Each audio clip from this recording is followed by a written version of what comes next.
Hello বন্ধুরা, আসসালামু আলাইকুম। আমি মামনি কিচেন থেকে বলছি। আশা করি সবাই ভালো আছেন, কাছে এবং দূরে।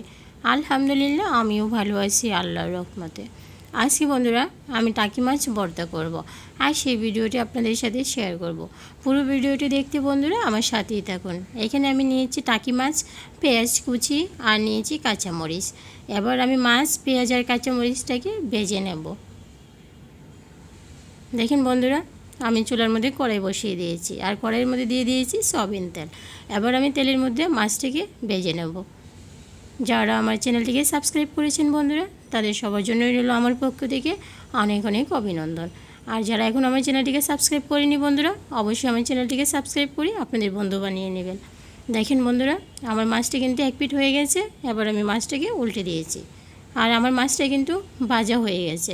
এবার আমি মাছটাকে উঠিয়ে নেব। এভাবে মাছ ভর্তা করলে কিন্তু বন্ধুরা যাদের মুখে একেবারেই রুচি নেই, তারাও কিন্তু অনায়াসে এক প্লেট ভাত খেয়ে নিতে পারবে। এবার আমি কাঁচামরিচগুলোকে ভালোভাবে ভেজে নেব। আসেন বন্ধুরা, আমরা একে অপরকে সাপোর্ট করি আর সবাই মিলে এগিয়ে যাই। দেখেন বন্ধুরা, আমার কাঁচামরিচটাও কিন্তু ভাজা করা হয়ে গেছে। এবার আমি কাঁচামরিচটাকে উঠিয়ে নেব। আর যে তেলটা রয়ে গেছে বন্ধুরা, সেই তেলের মধ্যেই কিন্তু আমি পেঁয়াজটাকেও ভেজে নেব। কাছে এবং দূরে যে যেখান থেকে আমার ভিডিওটি দেখছেন, সবার কাছে আমার একটি অনুরোধ, পুরো ভিডিওটি দেখবেন বন্ধুরা। খুব ছোট্ট একটা ভিডিও, লাইক করতে কিন্তু একদম ভুলবেন না। দেখেন বন্ধুরা, আমার পেঁয়াজটাও কিন্তু ভাজা হয়ে গেছে। এবার আমি পেঁয়াজটাকেও উঠিয়ে নেব।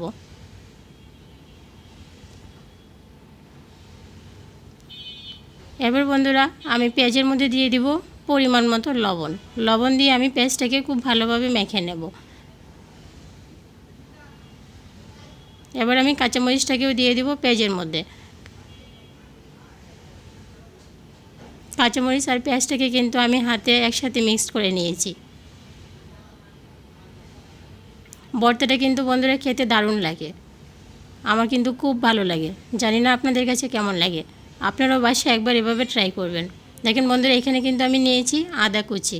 আদাটা দিলে কিন্তু খুব সুন্দর একটা ফ্লেভার আসে। এবার আমি আদাটাকেও মিক্সড করে নেব। দেখেন বন্ধুরা, এবার কিন্তু আমি মাছটাকেও নিয়ে নিয়েছি, একসাথে মিক্স করে নেব। এবার আমি দিয়ে দিব সরিষার তেল। সরিষার তেলটা দিলে তো বন্ধুরা আরও জমে ওঠে। যার খেতে একদম রুচি লাগবে না, তারও কিন্তু খেতে ইচ্ছা করবে বন্ধুরা। দেখেন বন্ধুরা, আমার ভর্তাটা কিন্তু রেডি হয়ে গেছে খাওয়ার জন্য। আপনারা কারা কারা খেতে চান আমার বাসায় চলে আসেন, দাওয়াত রইল বন্ধুরা। আর আমার কণ্ঠটা কিন্তু এখনও খুব ভালো হয় নাই, যদি আপনাদের বুঝতে অসুবিধা হয় সেজন্য আমি দুঃখিত। ভালো থাকবেন সবাই, আল্লাহ হাফেজ।